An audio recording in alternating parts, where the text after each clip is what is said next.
যে জামাত এককভাবে যদি 20টা সিট পায়, 10% ভোট পায়, আমি বুঝবো যে ইয়েস, তাদের সম্ভাবনা উজ্জ্বল বাংলাদেশের রাজনীতিতে।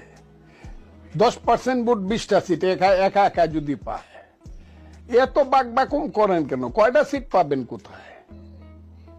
জামাতের কয়টা? তাদের ক্যাডার আছে, তাদের ব্যাংক আছে, তাদের হসপিটাল আছে, তাদের হাতে টাকা আছে, মধ্যপ্রাচ্যে লিল্লা আছে। এগুলা করে টাকার মালিক হয়েছে। শিবির করলে টাকা দিয়ে লেখাপড়া করতে হয় না ব্যারিস্টারি পর্যন্ত বা আল আজহার বিশ্ববিদ্যালয় পর্যন্ত। কেউ কোনো টাকা পয়সা আনতে হয় না। এইসব দল করার জন্য বহু লোক এই দেশে আছে, তারা করতেছে। সেই সংখ্যাটা যাই হোক, কিন্তু ভোটের বেলায় গিয়া দেখেন, আমি তো বলি যে এই যে আজহারিকে দিয়ে বক্তৃতা করায়, সিলেট তো আজহারিকে বাধা দিছে। আমি তাদেরকে অসম্মান করতে চাই না। পৃথিবীর কোন দেশে এইভাবে রাতের পর রাত মাইক লাগায় পৃথিবীর? সৌদি আরব, ইরান, ইরাক, সিরিয়া, লেবানন, মিশর, পৃথিবীর পাকিস্তান, পৃথিবীর কোন দেশে এইভাবে মাইক লাগায় সারা রাত শুধু রাজনৈতিক বক্তৃতা হয়, যার নাম কয় ইসলাম? এটা তো কেউ ওরান দেশ পাইছে, যা ইচ্ছা তা বলতেছে মৌলানা মৌলবীরা, এবং হেলিকপ্টারে যাইতেছে, গাড়িতে যাইতেছে, লাখ লাখ টাকা নিতেছে। এটা তো একটা ব্যবসা বাণিজ্যের ব্যাপার। এবং এরা তো দুনিয়ার সমস্ত কালচার শেষ করে, বাঙালির যে কালচার, শিক্ষা, সংস্কৃতি, নাটক, যাত্রা, গান, বাউল, মাজার সব শেষ করে দিতেছে তারা। কি চায় তারা এই দেশে? কিছু থাকবে না। সমস্ত বাগানে শত ফুল ফুটলে এটা বাগান, শুধু গোলাপ ফুটলে কি এটাকে বাগান কয়? গোলাপের চাষ করছে, কিন্তু 100 রকমের ফুল ফুটলে এটা বাগান। এই দেশে যাত্রা হবে, নাটক হবে, গান হবে, সিনেমা হবে, কবিতা আবৃত্তি হবে, মিলাদ শরীফ হবে, ওয়াজ মাহফিল হবে, দিনের পর দিন সংকীর্তন হবে, দুর্গাপূজা হবে, ঈদ হবে। তাইলে তো এটা বাংলাদেশ। কি করতে চান দেশটাকে? আমি তো সেই বাংলাদেশ চাই।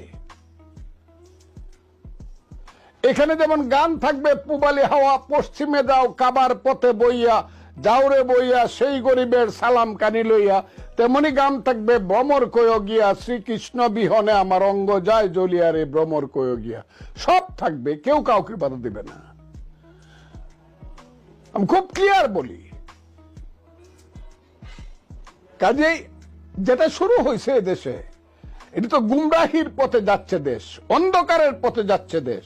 অন্ধকারে যাওয়ার জন্য তো আমরা এই দেশে মুক্তিযুদ্ধ করি নাই, 30 লক্ষ লোক জীবন দেয় নাই। আমরা অন্ধকারের পথে ঢুকছি কেন? আর এইভাবে তো একটা দেশ চলতে পারে না। কি আপনাদের মনে হয় একটা দেশ? এখানে কোনো সরকার আছে? এদের কোনো নিঃশ্বাস প্রশ্বাস পাওয়া যায়? আপনি বিপদে পড়লে বলতে পারবেন আমি কোথায় যাব? একটা অরাজনৈতিক এবং একটা অনির্বাচিত সরকার, সেটার মধ্যে গোপনে গোপনে ষড়যন্ত্র করেন, বাজে রাজনীতি করার, এটা বাধা দিব না আমরা? আমাদের বয়স 72 বছর হয়েছে, আমি 77 বছর হয়েছে, আমি 60 বছর পলিটিক্স করি দেশের জন্য, সব শেষ করছি। আপনারা যা ইচ্ছা তা করবেন, আমরা আমাদের কথা বলবো না? যদি আপনাদের মতামত তাই হয়, তাহলে জনগণের কাছে যান, দ্রুত যান, দ্রুত এই দেশের 17 কোটি মানুষের অভিমত নেন, রিপ্রেজেন্টেশন নেন, একটা নিরপেক্ষ নির্দলীয় সরকারের অধীনে একটা সঠিক ভোট করেন। হ্যাঁ, যে কথাটা জনাব ইউনূস সাহেব বলছে, করেন একটা ভোট, দেখেন হু ইজ মেজরিটি, বাংলাদেশের মানুষ কি চায়। এইগুলা করবেন না, খালি দিনের পর দিন ইলেকশনের কথা কইলেই নতুন বউর মতো বুক গুমরা করে থাকবেন কেন? এটা কেমন কথা হইলো? ইলেকশনের কথা কইলে হে হারে মনটা খুব খারাপ লাগে। বিনা ইলেকশনে ক্ষমতাতে কি চান আপনারা?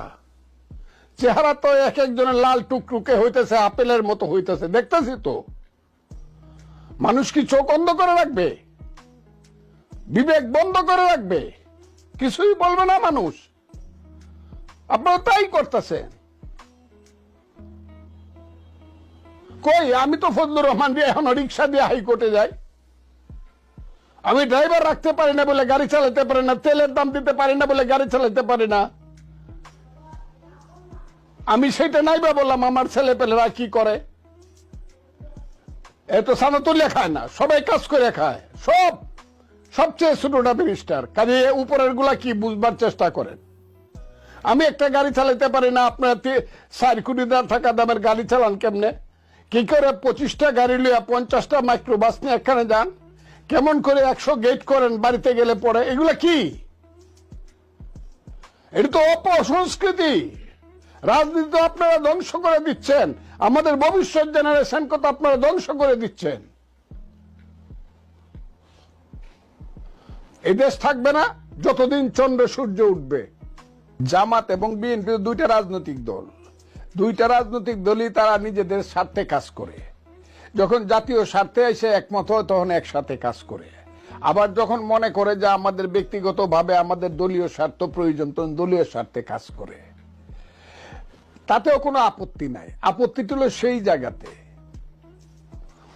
জায়গাতে যখন একজন মনে করে আরেকজনের কাঁধে পা দিয়ে বন্দুক রেখে আমি ক্ষমতায় যাব, তাকে কালিমা যুক্ত করে মশিলিপ্ত করে, সেইখানে এই যে গত 5 মাস যাবত তো শুধু একই স্লোগান হইতেছে, বিএনপি চাঁদাবাজি করতেছে, বিএনপি দুনিয়া শেষ করে দিতেছে, বিএনপি কিছু রাখতেছে না, এই সব কিছু বিএনপি আর জীবনে ক্ষমতা যাইতে পারবো না, 2 সাপের 1 বিষ, নৌকার দানের শীষ, এইসব কথা কারা কইতেছে? আমরা কইতেছি?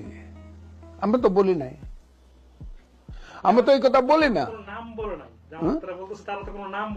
নাম বলতে হয় নাকি? নাম বলতে হয়। যাহা সূর্য যাহা পূর্ব দিকে উঠে তাহা পৃথিবীকে আলোকিত করে, এর অর্থ কি? এর নাম কি? এটা কি কোন লাগে নাকি?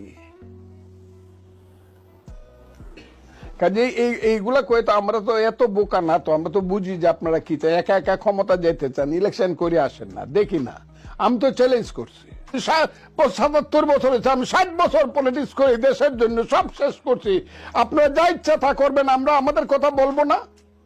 যদি আপনাদের মতামত তাই হয় তাহলে জনগণের কাছে যান, দ্রুত যান, দ্রুত এই দেশের 17 কোটি মানুষের অভিমত নেন, রিপ্রেজেন্টেশন নেন, একটা নিরপেক্ষ নির্দলীয় সরকারের অধীনে একটা সঠিক ভোট করেন। হ্যাঁ, যে কথাটা জনাব ইউনূস সাহেব বলছে, করেন একটা ভোট, দেখেন হু ইজ মেজরিটি, বাংলাদেশের মানুষ কি চায়। এইগুলা করবেন না, খালি দিনের পর দিন ইলেকশনের কথা কইলেই নতুন বোর মতো বুক গুমরা করে থাকবেন কেন? এটা কেমন কথা হইলো? ইলেকশনের কথা কইলে হে হারে মনটা খুব খারাপ লাগে। বিনা ইলেকশনে ক্ষমতাতে কি চান আপনারা? চেহারা তো এক একজনের লাল টুকটুকে হইতেছে, আপেলের মতো হইতেছে, দেখতেছি তো। মানুষ কি চোখ বন্ধ করে রাখবে? বিবেক বন্ধ করে রাখবে?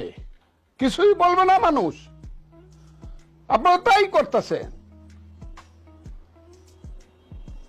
কই, আমি তো ফজলুর রহমান দিয়ে এখন রিক্সা দিয়ে হাইকোর্টে যাই। আমি ড্রাইভার রাখতে পারি না বলে গাড়ি চালাতে পারি না, তেলের দাম দিতে পারি না বলে গাড়ি চালাতে পারি না। আমি সেটা নাইবা বললাম, আমার ছেলে পেলেরা কি করে? এত সানাতুল্য খায় না, সবাই কাজ করে খায়। সবচেয়ে ছোটটা ব্যারিস্টার, কাজে উপরের গুলা কি বুঝবার চেষ্টা করেন। আমি একটা গাড়ি চালাতে পারি না, আপনার 4 কোটি টাকা দামের গাড়ি চালান কেমনে? কি করে 25টা গাড়ি লিয়া 50টা মাইক্রোবাস নিয়ে এখানে যান? কেমন করে 100 গেট করেন বাড়িতে গেলে পরে? এগুলা কি? এটা তো অপসংস্কৃতি। রাজনীতি তো আপনারা ধ্বংস করে দিচ্ছেন, আমাদের ভবিষ্যৎ জেনারেশনকে তো আপনারা ধ্বংস করে দিচ্ছেন। এই দেশ থাকবে না যতদিন চন্দ্র সূর্য উঠবে।